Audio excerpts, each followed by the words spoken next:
First of all, I want you to confirm or deny the fact that cabinet ministers are meeting in the next hour or so in Tel Aviv to discuss a ceasefire proposal from Egyptian mediators. This is a report I'm seeing in Haaretz. Is that the case or not? Is there a meeting tonight? There have been meetings since this started, ongoing. The Prime Minister with his senior ministers discussing how this operation is moving forward.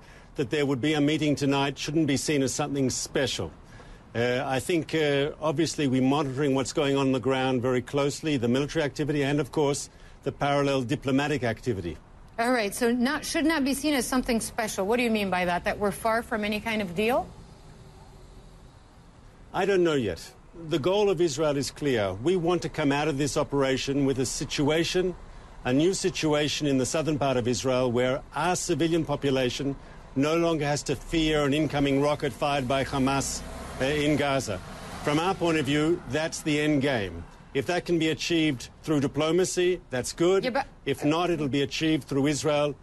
But how far are we from that? I mean, because everybody, it seems, from all sides, the United States, Egypt, other observers and actors in the region, don't want this to escalate and want this to stop. There are talks going on in Cairo. Ban Ki-moon is coming. The Arab League is going to visit the Gaza Strip as well.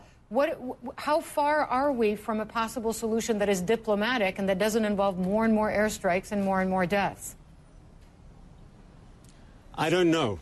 We are ready today, Israel, to start a situation where we can have longevity and agreement in which the population of southern Israel no longer has to live in fear. The problem is, my impression is that Hamas just wants a respite. They want a timeout. We've been hitting them hard and they want to have time to rest. That's not a ceasefire. That means we'll be back here 2 weeks from now or 3 weeks from now with more rockets on the south. We want to come out of this in a situation where we can have a new reality for Israel's citizens who've been on the receiving end of all those rockets. But I'm just if that looking can be for done diplomatically, good. I'm looking for specifics in terms of the talks. Is there currently an Israeli envoy in Cairo as we speak? Hala, I'm going to have to disappoint you. I don't know if these talks are going to succeed, but if they are to succeed, they have to be conducted with total discretion. So all I can say is our goal here is ultimately defensive. We want to come out of this with a situation where our civilian population in the south can live normal lives and not always be running to bomb shelters. That's our end game. But so you're not confirming or denying that there is right now an Israeli official in Cairo engaging in any talks on any level. Is that what you're saying? That's correct. And I also want to stress that we are keeping, as you said yourself, we're keeping the military option for a possible ground incursion ready.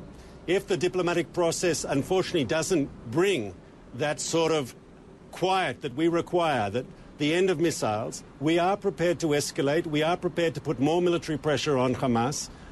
We hope the diplomatic option will work. What's the timeline for that? Because we've heard that for several days. So what's the timeline as far as the Israeli government is concerned? 24 hours, 48 hours, 3 days? When do you decide on a ground invasion? Once the diplomatic option has been exhausted, has been tested?